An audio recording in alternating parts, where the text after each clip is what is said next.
যাচ্ছি সকালে, দেখি যে পুলিশ লাইন থেকে আপনার কাঁচিজুলি পর্যন্ত বিশাল লম্বা লাইন, মানুষ দাঁড়ায় আছে, আপনাদের চেয়ে আরেকটু বয়সে বেশি, গ্রাজুয়েটেড পার্সন সব দাঁড়ায় আছে, এত লম্বা। পরে আমি ঘুরে ভিতর দিয়ে ঢুকলাম পার্কের দিকটা, এদিক দিয়েও আইসা ইয়া পর্যন্ত একদম ওই যে ফুড পয়েন্ট আছে না একটা, এই পর্যন্ত মানুষ, ওই দিকটাও। পরে বুঝলাম যে পুলিশের লোক নিবে, এর জন্য এই ওনারা ইন্টারভিউ দিতে আসছে। এত ছেলে জিজ্ঞাসা করছে, বাবা এরা কারা? আমি বললাম এরা বোকা।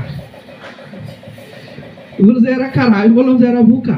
বলে এরা কি চায়, কি কেন? আমি বললাম যে এরা চাকরি চায়, এরা নিজেকে চিনে না, এরা চাকর হতে চায়। চাকরি মানে কি? স্লেভারি।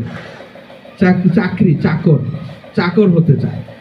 অল্প কয়েকটা টাকার বিনিময়ে সারা জীবন মানে আরেকজনের চাকর হতে চায়, আর চাকর হওয়ার জন্য এত আকুতি নিয়ে দাঁড়িয়ে আছে।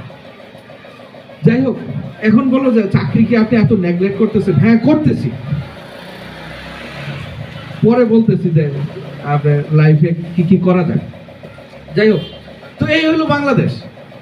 এখন এটা থেকে আপনাকে পড়াশোনা করতেই হবে, স্কুলে পড়তে হবে, ভার্সিটিতে পড়তে হবে, কলেজেও পড়তে হবে, এর বাইরে আপনি যেতে পারবেন না। ঠিক আছে, কারণ এটা সিস্টেম, এটা ওয়ার্ল্ড ওয়াইড সিস্টেম দাঁড়িয়েছে। কিন্তু সিস্টেম দাঁড়িয়েছে যেই সিস্টেমে আমাকে নিশ্চিত সফলতা এনে দিতে পারবে না। এখন এর পরে আমিও, হাজার মানুষ এই বিপদের মধ্যে পড়তেছে, আমিও বুঝে শুনে ওই বিপদের মধ্যে হাঁটতেছি। এখন ঘটনা হলো, আপনি পড়াশোনা করবেন, কিন্তু এট লাস্ট যদি আপনি সফল না হতে পারেন, শুধু এটা বললেই হবে, বলেই কি পার পাইতে পারবেন যে আমি তো পড়াশোনা করতে গিয়েছিলাম, সফলতা তো আসলো না, বা আমি চাকরি পেলাম না? হ্যাঁ, কিন্তু এই কথাতে কি আপনার পকেটে টাকা আসবে? আপনার ফেম আসবে? আপনার স্বাচ্ছন্দ্য আসবে জীবনে? না। এই কথা বললেই তো হলো না, জীবন তো দাঁড়াইলো না। ঠিক আছে, তাহলে ব্যতিক্রম ভাবে আমাদেরকে চিন্তা করতে হবে, ভাবতে হবে, সিদ্ধান্ত নিতে হবে। এই সিস্টেমের মধ্যেই থাকবো, কিন্তু আমার লাইফটা কি করব? দাঁড় করব। মানে এই সিস্টেমের মধ্যেই থাকবো, স্কুলে পড়াশোনা করব, পরীক্ষা দিব, কলেজেও পড়াশোনা করব, পরীক্ষা দিব, আবার লাইফটা নিশ্চিতভাবে দাঁড় করব। এইটা যদি হয় তাহলে আপনি বুদ্ধিমান।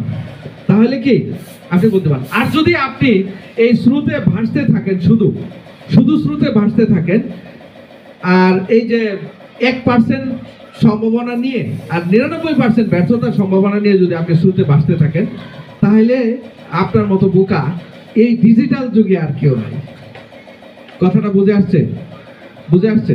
হ্যাঁ, এইটুকু গেল আমার ভূমিকা, এইটুকু গেল, কি গেল? ভূমিকা। বুঝে আসছে? হ্যাঁ,